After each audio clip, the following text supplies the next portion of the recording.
Years ago, I asked Dr. Lindsay Doe of Sexplanations to do a particular video. She decided not to do it. She did a adjacent video to it, which I was grateful for. It's for those of you who are not familiar with her, she's a psychologist. She specializes in sexual dysfunction, and she's been illuminating. She's taught me a lot about the science of sexuality, the chemistry of sexuality, the way sex works in human beings, and I find her content valuable. I encourage you to check out her channel, Sexplanations. I asked her to do a video that basically points out that it's okay if you're one of those people that just can't find a mate. If you're one of those people that nobody likes, nobody wants anything to do with, that's fine. It's all right. Now, the assumption is also that you're not a predator. You're not a narcissist. You're not a predator. You're just a typical person that doesn't have the guile to sell yourself. What we fail to realize about sexuality, let me back up. That was the video that I asked her to make. The video she made was possible reasons why you're one of those people. The big one that she hammered on was cleanliness. She hammered on a misunderstanding of consent. She hammered on narcissism. But those weren't what I wanted her to talk about. There are those people out there. And I know they're out there because I'm one of them. We're just not the guy. Or we're just not the person. Right? So we misunderstand about romantic love and sexuality is that it actually is transactional, right? So you're looking at, I want to build a relationship with somebody. In the beginning of that relationship, it's a trade. So this is what I want out of this relationship, and I'm willing to provide this abstract currency in return. So it's a trade of abstract currencies. And what's the abstract currency your partner wants? Are you willing to give it up in return for the abstract currency that you want? And is your partner willing to give up that abstract currency that you want in return for the abstract currency that she wants or he wants? So that was what I was hoping she would talk about.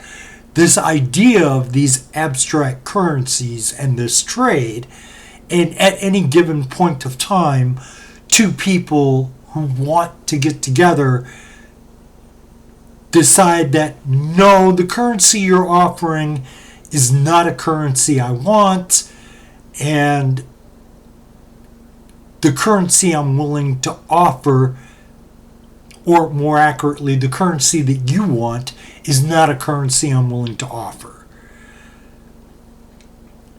That happens a lot. And for most people, they'll actually find somebody who's willing to go into that transaction. Some people, I've never been able to find someone who's willing to say, yeah, the currency you're offering is a currency I'll accept, and the currency that you want is a currency I'm willing to give. For a small percentage of people, that happens. It's life. I also have to agree with Dr. Doe. Consent is a big thing, right? So, but again, I felt like that thought needs to be out there.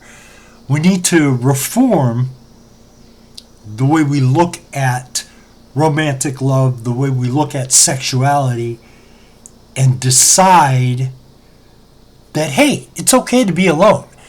Now, part of it is that we're taught we have to be with someone else.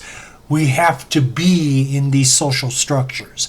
And I don't entirely disagree with that. What I say on that is that I feel like I have the community and social structure that I need.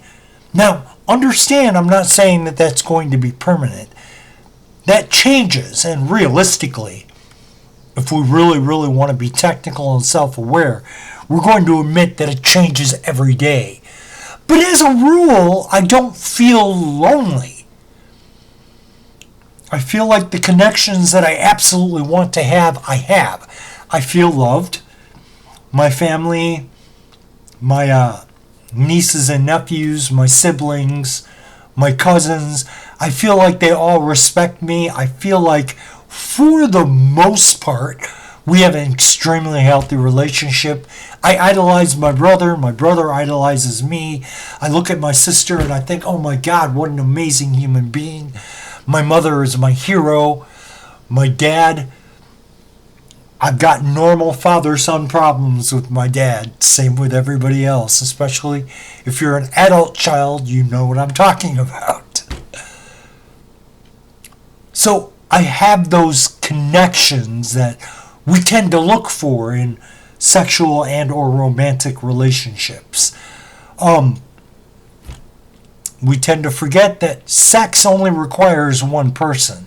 So when you're looking for that sexual release, you don't necessarily need a partner for that. You can do that on your own, by yourself. And to be honest, for a plethora of reasons, not just because it's hard for me to find a consenting partner. And when I say consenting, I mean consenting in an explicit, informed manner. It's been unusually difficult for me to find someone. I break statistics. But I'm not the only person that does. Many people I speak with have similar problems. Maybe not to the degree that I have, but they have similar problems.